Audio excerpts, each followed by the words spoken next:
dalam kitab Al-Mawsu' Al-Fiqh Al-Kuwaitiyah disebutkan dan diklaim sebagai syarat yang disepakati oleh ulama tentang syarat pemimpin yang salah duanya adalah Islam dan laki-laki. Nah, ini kan problematik dengan fakta yang sudah kita harus an-nuzulu minal muthulil a'la ilal waqi'il adna. Kita harus turun dari langit idealis menuju bumi realistis. Dia membuat fatwa itu ketika budaya patriarki itu masih sangat kental sekali. Ayo Ibu respon. Gus Maki juga harus respon. Sekarang media, jadi kepada para pendukung, ayo kalau memang mau hadir ke KIO, kampanye dah. Kami memfasilitasi. Tapi ingat, jangan baper.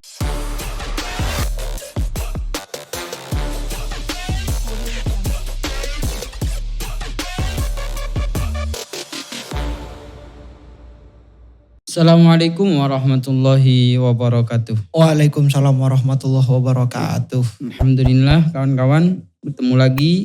Insyaallah ini akan upload hari Kamis ya. Dan menjadi malam kebanggaan saya. Tai kucing. Chelsea, doakan. Oke, pembahasan kali ini melanjutkan yang kemarin ya. Bahwa yang kemarin itu syarat-syarat pemimpin ada yang problem. Yang paling bukan problem tapi dilematis. Ketika dikontekstualkan karena memang terjadi perdebatan. Yang mana pada malam hari ini kita akan fokus kepada pemimpin, bahwa pemimpin itu ada yang mensyaratkan harus laki-laki. Dan muslim. Dan juga muslim. Bagaimana kita sekarang akan memfokus kepada pembahasan itu. Karena harus diakui misalnya di Banyuwangi, itu bupatinya cewek. Dan waktu itu Pak Ahok misalnya ya kalau yang non-muslim. Misalnya non-muslim dan lain sebagainya dah ya. Kita akan membahas itu. Tapi sebelum itu lagi-lagi kepada para penonton ya. Bahwa yang paling penting di dalam pemilu bukan pemimpinnya tapi pemilihnya. Salah satu untuk agar menjadi pemilih yang cerdas, ya dengarkan KIO. Benar. Gitu kan. Siap. Silakan Bung. Gimana Bung? Nah oke.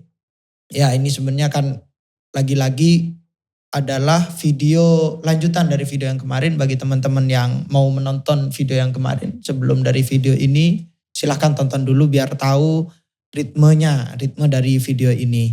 Bahwa dalam kitab Al-Mawsu' Al-Fiqh Al-Kuwaitiyah disebutkan dan diklaim sebagai syarat yang disepakati oleh ulama tentang syarat pemimpin yang salah duanya adalah Islam dan laki-laki. Nah ini kan problematik dengan fakta yang sudah disebutkan oleh Bung Firman tadi. Terutama yang pertama misalnya kita bahas ini ya soal Islam. Nah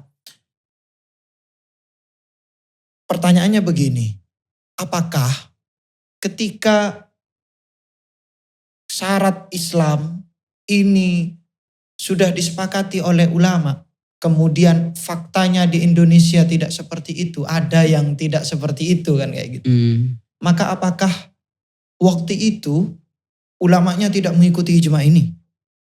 Atau pendapat ijma ini salah? Nah, tidak seperti itu ya teman-teman ya. Jadi mari jangan sampai ketika ada satu pendapat dalam teks-teks kitab, baik pendapat itu berbahasa Arab, bahasa Indonesia atau berbahasa yang lain, jangan sampai itu dicangkok kemudian untuk diberikan kepada fakta yang terjadi. Karena bisa jadi apa yang diutarakan oleh ulama, apa yang diutarakan dalam satu pendapat itu punya latar belakang tersendiri. Berbeda sama sekali dengan fakta. Kayak gitu ya, itu dulu. Karena kalau cuman mau nyari orang yang baca kitab banyak Bung, teman-teman Salafi juga bisa baca kitab, tapi bagaimana mencangkok itu untuk mengkontekstualkan teks. Mengkontekstualkan teks itu untuk realita itu kan cukup butuh perenungan yang benar-benar lama, baik kayak gitu ya. Oke. Dalam kitab Al-Mawsu' Al-Fiqh Al-Kuwaitiyah disebutkan bahwa kenapa kok syaratnya itu harus Islam? Karena di sini disebutkan begini, li'annahu syartun fi fi jawazi syahadati, karena itu adalah syarat di dalam kebolehan persaksian. Persaksian saja harus disyaratkan Islam, apalagi dalam persoalan kepemimpinan yang katanya Allah, wala yaj'alallahu lil kafirin 'alal mu'minina sabila, gitu kan. Allah tidak akan menjadikan orang-orang kafir atas orang-orang mukmin sebuah jalan, enggak dikasih jalan sedikit pun sama Allah, gitu ya, bagi orang kafir untuk menguasai orang-orang mukmin. Dan disebutkan oleh Ibnu Hazm bahwa imamah itu, kepemimpinan adalah a'dhamus sabil, paling paling gedenya memberi jalan. Berarti kalau kamu memberi jalan, urusannya lebih kompleks lagi. Dan alasan kedua, waliyura'a maslahatul muslimin. Kenapa kok harus Islam? Karena agar diperhatikan maslahat-maslahatnya orang Islam. Kayak gitu ya. Kemudian begitu juga di dalam kitab Al-Fiqhul Islam wa Adillatuh. Di sana disebutkan kenapa kok harus Islam? Karena yakumu bihirasatid dini wad dunya. Karena orang yang memimpin itu akan mengatur agama dan dunia, di mana agama ini secara tidak langsung diarahkan kepada Islam, sehingga syaratnya harus Islam. Jadi bisa disimpulkan ya, alasan kenapa kok ulama menyepakati bahwa Islam itu adalah syarat, karena alasannya agar agar orang kafir itu tidak diberi jalan sebagaimana firman Allah, gitu kan, karena dalilnya begitu. Kemudian yang kedua menjadi syarat persaksian. Yang ketiga karena agar maslahat-maslahatnya orang muslim itu terjaga, tidak dilalaikan, begitu ya. Nah, pertanyaan selanjutnya, apakah pendapat ulama ini sesuai dengan apa yang terjadi di sekarang? Karena banyak faktanya yang waktu itu Pak Ahok misalnya, siapa sih orang Jakarta yang mengatakan bahwa Pak Ahok itu lebih banyak minusnya daripada banyak plusnya? Kan lebih banyak plusnya daripada minusnya. Banyaklah fakta-fakta pemimpin non-muslim juga sangat memperhatikan kemaslahatan umum, baik itu muslim maupun non-muslim. Oke. Sehingga di sini perlu adanya, kalau bahasanya kayak Afif itu jargonnya begini. Kita harus an-nuzulu minal muthulil a'la ilal waqi'il adna. Kita harus turun dari langit idealis menuju bumi realistis. Oke, ijma'nya begitu. Ini bukan karena ijma'nya salah ya. Sekali lagi saya bilang, bukan karena ijma'nya salah, bukan karena pendapatnya ulama itu salah, akan tapi punya konteksnya sendiri. Apa konteksnya? Konteksnya ulama mengatakan seperti itu karena mereka bermuara pada konsep ad-daulah al-islamiyah, bukan darul Islam. Memang konstruksi demokrasinya beda, kenegaraannya beda.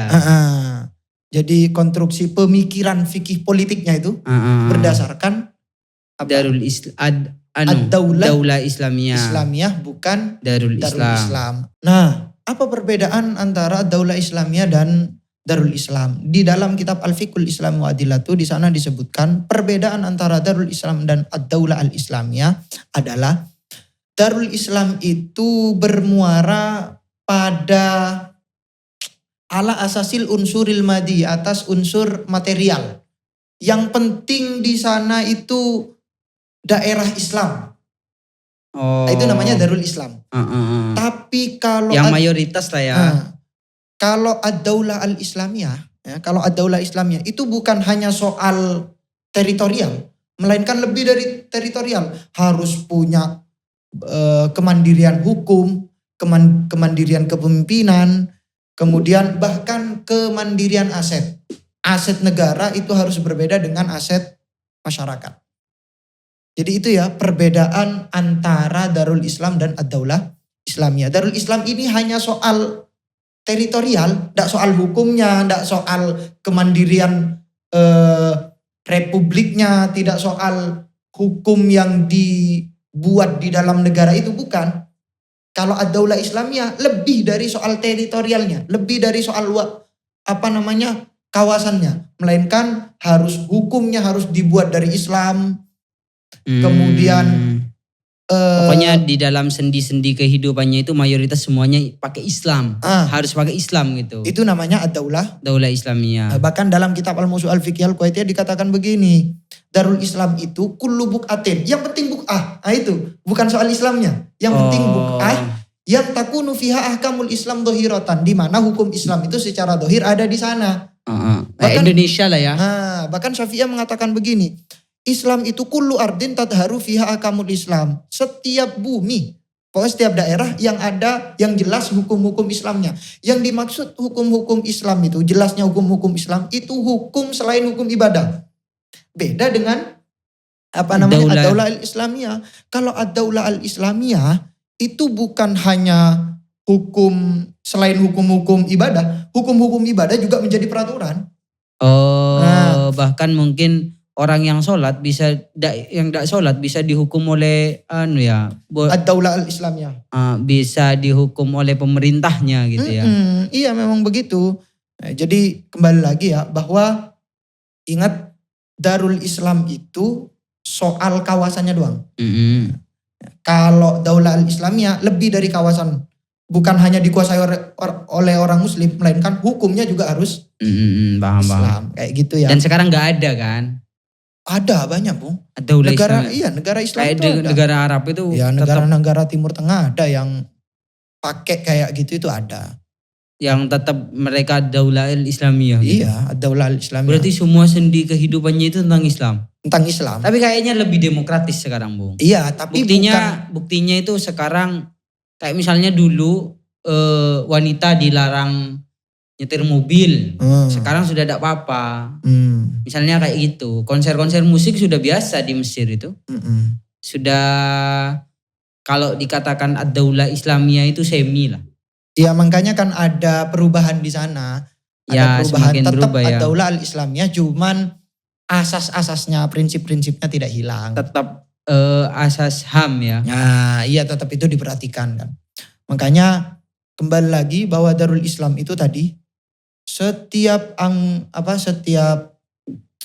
tanah yang ada hukum-hukum Islam, yang jelas hukum-hukum Islam selain hukum ibadah, atau di tempat tinggali oleh orang muslim tapi di sana ada ahlud dhimma, kafir dhimmi, orang kafir selain muslim itu, atau pernah ditaklukkan oleh orang muslim dan kemudian diakui oleh orang kafir, atau pernah sudah ditempati orang muslim kemudian dikalahkan oleh orang kafir. Sekarang milik orang kafir misalnya. Nah itu bukan milik ya, dikuasai orang kafir. Itu tetap dikatakan Darul Islam. Makanya misalnya dalam kitab Bughyatul Murtasyidin ya, ini karangannya Habib Ba'alawin, dari kalangan Ba'alawin. Ini bisa dikatakan ulama Nusantara lah, ulama Indonesia. Karena di dalam kitabnya beliau mengatakan begini. Jadi tanah Betawi dan sebagian besar dari tanah Jawa itu disebut Darul Islam. Ya. Karena orang muslim yang pertama kali menguasai kepada tanah itu sekalipun pada akhirnya nanti sudah ditaklukkan oleh Belanda, Jepang dan misalnya pada waktu itu. Nah, kayak gitu ya. Jadi penamaan kepada negara Indonesia itu bukan ad-daulah al-Islamiyah, melainkan Darul Islam. Darul Islam. Dan ya Bung ya, dari semua negara yang ada di bumi ini, secara Islam itu berarti dibagi dua kayak gitu ya. Ada Darul Islam sama ad-daulah Islamiyah. Kalau yang benar-benar ada Islamnya Bung, gak ada berarti. Itu namanya Amerika misalnya. Bisa Darul Harbi, bisa ad-daulah al-Harbiyah. Bukan al-Harbiyah ya. Bukan Harbi, non-muslim apa sih? Non-muslim ya. Mereka lah kayak gitu. Ya artinya kebalikan dari Islam ya. Tapi kan Bung, perlu bukti bahwa benarkah apa buktinya misalnya bahwa pensyaratan pemimpin dari orang Islam itu ada hanya pada ad-daulah al-Islamiyah. Apa buktinya itu Bung? Nah buktinya itu misalnya ya yang tadi saya kutip itu dalam kitab Al-Fiqhul Islami wa Adillatuh yang mengatakan bahwa Islam itu menjadi syarat dalam pemimpin. Ya kan? Nah di setelahnya itu ada syarat lagi ketika membahas syarat Islam. Syarat Islam ada syaratnya. Ada syarat lagi. Apa syarat? Bukan. Setelah Islam Oh, Ada syarat-syarat pemimpin. Syarat-syarat pemimpin Islam, setelah itu ada syarat lagi. Ada syarat lagi. Yaitu apa syaratnya? Al-kifayah itu al-ilmiah, punya kecakapan ilmu, di mana ilmu ini diperuntukkan untuk mengambil hukum-hukum syariat yang kembali ke Al-Qur'an, As-Sunnah, ijma' qiyas. Yang dimaksud apa al-iktifa ya? Al-kifayah. Al-kifayah. Dimaksud al-kifayah itu adalah kecakapan dari pengambilan dalil di dalam Al-Qur'an. Yang mana secara realita sekarang tidak diambil dari itu semua berarti kan. Tidak diambil dari itu semua, khususnya yang Darul Islam. Yang Darul Islam lah, Indonesia begitu juga. Dan juga ketika membahas tentang kewajiban ya. Kewajiban seorang imam, ini juga ada dalam kitab Al-Fiqhul Islam wa Adillatuh. Kewajiban imam itu ada dua. Ada kewajiban ad-diniyah, ada kewajiban as-siyasiyah. Ada kewajiban secara agama, ada kewajiban secara politik. Kewajiban secara agama itu hifdzuddin. Maksudnya hifdzuddin apa? Menjaga hukum-hukum agama, maksudnya Islam di sini. Dan menghukum orang-orang yang menyalahi agama itu. Agama Islam itu. Kemudian sampai bahasanya di sini tuh ya, kita luman anadal Islam ba'dad dawati hatta yuslima, sampai harus memerangi orang-orang yang memerangi kepada Islam. Dan persyaratan itu tidak mungkin dilakukan. Karena tidak mungkin dilakukan, maka harus konsepnya yang diubah tuh. Oh, ini bukan untuk Darul Islam, bukan untuk negara zaman sekarang nih. Karena tidak mungkin nih. Maka konteksnya memang beda, karena beda esensinya aja yang diambil. Sama-sama Islam, cuma ad-daulah Islamiyah murni Islam pokok. Yang ini Darul Islam yang mana Islam tetap terjaga, tapi umat yang lain juga tetap terjaga gitu ya. Gitu. Bahkan kewajibannya itu harus ngambil zakat gitu kan. Tidak ada. Di kita itu tidak ada. Mungkin ya. Di undang-undang kita nggak tahu ya, saya juga ya. Apakah ada kewajiban zakat gitu kan? Tidak harus nunggu negara kan. Kita sebagai umat muslim sudah tergerak untuk melakukan itu. Bahkan sampai di sini al-qiyam ala sya'airiddin, ini termasuk kewajiban imam. Harus mendirikan syiar-syiar agama, adzan. Harus kayak gitu. Padahal kalau terkoreksi secara spesifik berarti ya. Berarti kan ini menunjukkan, teks-teks ini menunjukkan bahwa ijma'nya para ulama, teksnya ulama, tidak baik mungkin. mufassirin, fuqaha itu tidak mungkin diarahkan kepada Darul Islam.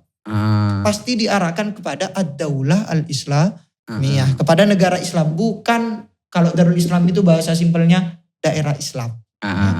Bukan jadi kepada negara Islam. Ya, kesimpulannya bahwa di dalam bolehkah pemimpin itu non muslim? Tidak boleh, tapi kalau itu ad-daulah al-islamiyah. Pasti tidak boleh. Iya ya, tidak ada yang milih. Tidak ada yang mencalonkan. Tidak ada yang mencalonkan. Tapi beda halnya dengan konteks yang sekarang, konteks misalnya negara demokrasi, itu bukan ad-daulah islamiyah namanya, tapi Darul Islam. Jadi yang mana asasnya adalah demokrasi yang semua orang punya hak, sekalipun non muslim juga punya hak untuk dipilih ya dan memilih. Dan kita sebagai umat muslim juga tidak apa-apa kan memilih non muslim, Bung. Iya. Asalkan memenuhi syarat yang tadi. Syarat adil, maksudnya tadi yang kemarin. Yang kemarin. Adil dan sebagainya ya. Sebagainya. Kayak kecakapan misalnya. Misalnya kayak Ahok. Itu kan sangat cakap dibandingkan dengan siapa misalnya. Aku sama Anies sama-sama cakap. Sama Anies sama-sama cakap. Kamu pilih mana? Bintang Emon milih dua-duanya. Oke Bung, kita cukupkan di itu ya, di pembahasan itu. Sekarang pembahasan yang kedua bahwa kepemimpinan perempuan. Karena masih banyak, apalagi di kampung-kampung itu diskriminasi hak-hak perempuan, salah satunya dalam kepemimpinan ini. Karena memang sedikit Bung yang jadi pemimpin dari perempuan itu. Padahal diakui perempuan-perempuan hebat itu sangat banyak. Misalnya di menteri yang tidak tergantikan sampai sekarang Sri Mulyani. Siapa yang berani menggantikan Sri Mulyani? Bisa bangkrut Indonesia. Gimana Bung? Ya sama kayak tadi saya ingin bilang dulu. saya ingin menekankan kepada teman-teman bahwa jangan sampai ketika ada satu pendapat, jangan sampai dilepaskan dari konteksnya. Nah, oke, secara fakta memang di dalam kitab Al-Mawsu' Al-Fiqh Al-Kuwaitiyah disebutkan bahwa adz-dzukuratu, sifat laki-laki itu menjadi syarat yang disepakati oleh ulama dalam syarat pemimpin ya, dalam syarat pemimpin. Alasannya kenapa? Katanya kitab Al-Mawsu' Al-Fiqh Al-Kuwaitiyah disebutkan alasannya karena hadal mansib, posisi ini, kepemimpinan ini tidak mungkin secara tabiat dilakukan oleh seorang perempuan. Kenapa? Karena pasti dalam kepemimpinan ini, dalam tugas ini akan ada dampak, akan ada akibat yang sangat besar. Ada pekerjaan-pekerjaan yang sangat berat, ada beban-beban yang sangat tidak mungkin dilakukan oleh perempuan. Tabiat ya, alasannya adalah tabiat. Seperti misalnya menyiapkan tentara dan semisalnya lah kayak gitu yang biasanya dalam tanda kutip itu dilakukan oleh laki-laki. Sebagaimana yang disebutkan dalam kitab Al-Fiqhul Islam wa Adillatuh. Di sana disebutkan bukan secara tabiat, secara adat di sini bahasanya. Tidak mungkin pekerjaan yang nanti banyak konsekuensi besarnya itu tidak mungkin dilakukan oleh perempuan secara adat.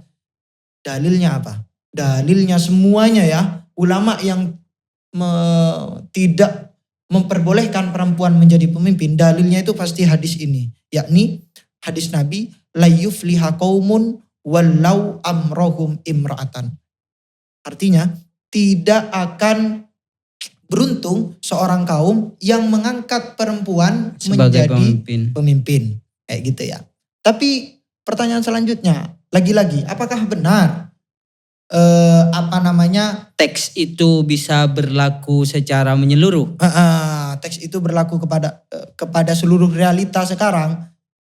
Apakah tidak punya konteksnya? Oh jelas jawabannya punya konteksnya. Oke, kita sebutkan hadisnya dulu ya. Nah, ini ada di dalam kitab Sahih Bukhari ya, diriwayatkan oleh Abi Bakroh. Abi Bakroh itu menyebutkan kepada Auf an Hasan itu menyebutkan kepada Utsman bin Haytham. Kemudian Utsman bin Haytham menyebutkan kepada Bukhari, Imam Al-Bukhari. Apa isinya? Jadi Abi Bakroh ya. Abi Bakroh itu menyebutkan begini. Qala laqad nafa'anillahu bikalimatin sami'tuha min Rasulillahi sallallahu alaihi wasallam ayyamal jamali. Di hari peperangan Jamal, nanti saya jelaskannya. Di hari peperangan Jamal, sungguh Allah telah memberikan manfaat kepadaku satu kalimat yang pernah aku dengar dari Nabi Muhammad. Ba'dama kitu an alhaqo bi ashabil jamali fa uqatila ma'ahum. Setelah, ini memberi manfaat itu setelah hampir saja saya mau ikut kepada kelompoknya Ashabul Jamal. Waktu itu kelompoknya Sayyidah Aisyah. Ya, kelompoknya Sayyidah Aisyah. Hampir saja saya mau ikut kelompoknya Sayyidah Aisyah. Kemudian hampir saja saya mau ikut perang dengan mereka. Tapi kemudian saya tersadar dengan perkataan yang saya pernah dengar dari Nabi Muhammad. Apa perkataannya Nabi Muhammad? Lamma balago Rasulullah sallallahu alaihi wasallam anna ahla Farisa qad mallaku alaihim binta Kisra qala la yufliha qaumun walau amrohum imra'atan. Tatkala Rasulullah sallallahu alaihi wasallam telah sampai kepada beliau tentang bahwa masyarakat Persia sudah mengangkat untuk kerajaan Persia, mengangkat anaknya Kisra, Raja Kisra. Kemudian itu disampaikan kepada Nabi, kemudian Nabi bilang begini, sungguh suatu kaum tidak akan beruntung kalau mengangkat perempuan sebagai pemimpinnya. Nah, di sini Bung, ada perkataan Rasulullah sendiri, ada perkataan Rasulullah yang diingat oleh Abu Bakar. Ini beda konteks, beda konteks ya. Jadi pertama, soal Rasulullah kenapa kok menyebutkan seperti itu? Karena ini bisa banyak cari ya di dalam kitab-kitab maupun di artikel baik Indonesia maupun Arab. Saya sebutkan di dalam kitab Irsadus Sari karangannya Imam Al-Qastolani. Di sana disebutkan begini, bahwa dulu pernah ada cerita ketika Rasulullah itu sudah mengirim utusan-utusan kepada para raja dan salah satunya adalah Raja Kisra, di sana ketika dikasih surat sama Rasulullah, suratnya itu langsung dirobek-robek sama Raja Kisra. Nah, Raja Kisra itu yang bapaknya apa sudah memang Kisra itu perempuannya? bukan. Bapaknya terus. Raja Kisra tadi kan yang jadi anaknya. Terus. Nah, disobek-sobek. Ketika sudah disobek-sobek, maka pulanglah utusan Rasulullah itu kepada Rasulullah. Sampai, ternyata Rasulullah surat saya disobek-sobek nih. Suratnya jenengan disobek-sobek sama Raja Kisra. Nah, karena Rasulullah mengetahui seperti itu, Rasulullah mendoakan jelek kepada Raja Kisra. Raja Kisra. Barang siapa yang menyobek-nyobek suratku, maka kerajaannya akan disobek-sobek juga sama Rasulullah. Sama Allah. Maka benar. Di tahta selanjutnya ternyata Allah menggerakkan anaknya Kisra, anak laki-lakinya yang namanya, kalau di sini tuh namanya sulit banget ya dibaca ya. Sirwayah atau juga bisa dibaca Sarwaya. Bukan. Siruyah.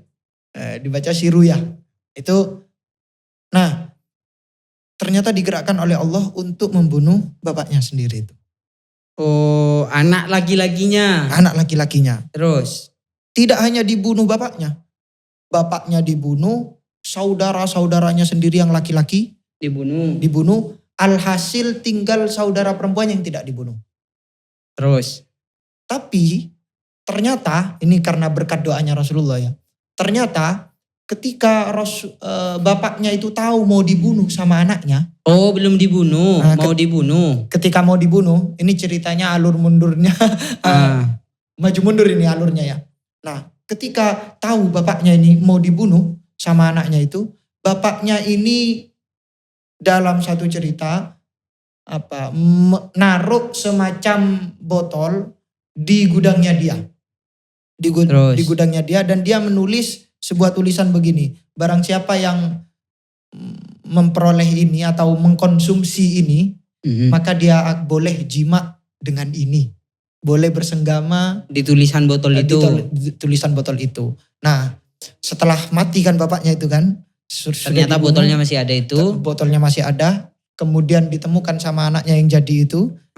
Namanya itu tadi siapa anaknya? Sirwayah. Ya, Sirwayah itu. Nah, dia itu ternyata mengkonsumsi itu. Dan ternyata isinya racun. Tak lama kemudian meninggal. Yang akhirnya satu-satunya pewarisnya adalah perempuan. Mau tidak mau, masyarakat sana, terutama kerajaan di kekaisaran Kisra, itu tidak mau kepemimpinan ini jatuh di luar dari Ahlul Bait. Ahlul Bait, tidak mau. Harus dari Ahlul Bait. Ya tidak mau ya perempuannya itu. Sementara perempuannya tidak punya track record yang bagus dalam persoalan. Jadi memang konteks dari hadis tersebut memang terkhusus ya Bung ya? Iya. Kok bisa bagaimana, memang Rasulullah itu mengatakan dengan konteks yang seperti itu. Masa ada dalil lain bahwa untuk menguatkan bahwa itu khusus gitu Bung? Gini Bung.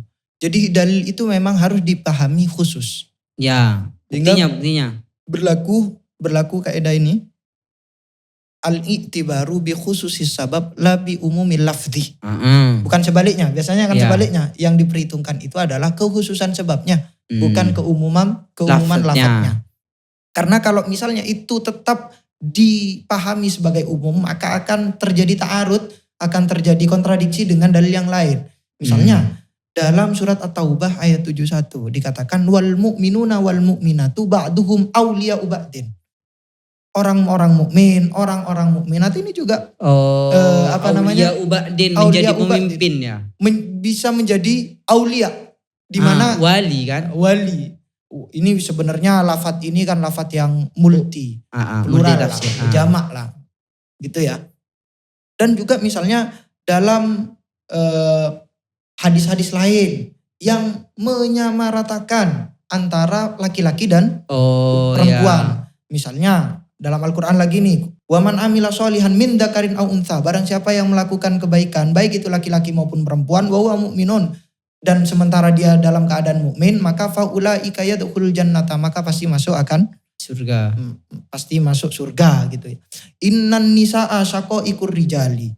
Bahwasanya seorang perempuan dalam hadis, bahwasanya seorang perempuan itu laksana saudara kandung laki-laki dari kaum laki-laki. Oh, sama kan? Oh iya. Atau misalnya dalam hadis lain, banyak hadisnya nih. An-nasu sawaun, atau dalam teks lain itu an-nasu sawasiyatun ka'asnanil musti. Seluruh manusia itu sama seperti giginya sisir. Kamu tahu sisir?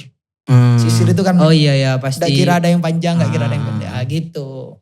Kenapa kok gak pakai dalil-dalil ini? Kenapa kok pakai dalil-dalil yang tadi yang malah menunjukkan ketimpangan ya antara laki-laki dan perempuan. Oh berarti salah pendapatnya ulama tadi yang ya mengatakan enggak. Lagi-lagi ya kembali ke awal bahwa konteksnya beda. Konteksnya beda. Apa konteksnya? Dia membuat fatwa itu ketika budaya patriarki itu masih sangat kental sekali. Dan itu memang sangat bukti bahwa kiai kita Bung yang juga menjadi patokan di dalam katanya menjadi Pancasila itu diterima di Indonesia itu berkat Kiai KNU dan gongnya itu katanya di Kiai As'ad. Dan dengan dalil-dalil ini itu bukti bahwa Islam itu tidak bertentangan. Sekalipun ada sebagian orang yang saklek sekali pemikirannya yang menganggap ini daulah Islamiyah tetap. Jadi Islam itu harus tegak sebagaimana Rasulullah hidup. Gitu.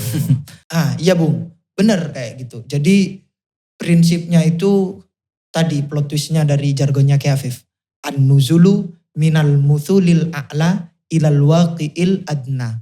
Turun, kita harus berani turun dari langit idealis menuju bumi realistis gitu. Mungkin cukup ya Bung ya? Oke, sangat cukup sekali. Pesannya untuk para pemirsa. Dan para ustadz. Oh iya juga para ustadz. Karena biasanya yang mendukung satu paslon dan itu misalnya laki-laki. Akan menggunakan dalil itu. Ya kan memang kayak gitu logika tim pemenangan ya. Tim pemenangan tapi kalah. Ya kawan-kawan, bagi para pemirsa KIO semoga mendapatkan pengetahuan tanpa lagi membedakan gender tadi ya Bung ya. Kalau memang Bu Ipuk lebih baik dari Gus Maki ya pilih Bu Ipuk. Kenapa tidak? Ya, tapi kalau kiranya Bu Ipuk tidak lebih baik dari Gus Maki ya pilih Gus Maki. Iya. Terserah yang mana. Yang penting harus punya ukuran. Ya punya ukuran. Atau ikut ya. Ikut itu tidak apa-apa sih. Karena tidak apa-apa. Tapi ikut kepada orang yang benar gitu maksudnya. Kamu pilih siapa Bung? Saya? Ya. Pilih diri saya sendiri.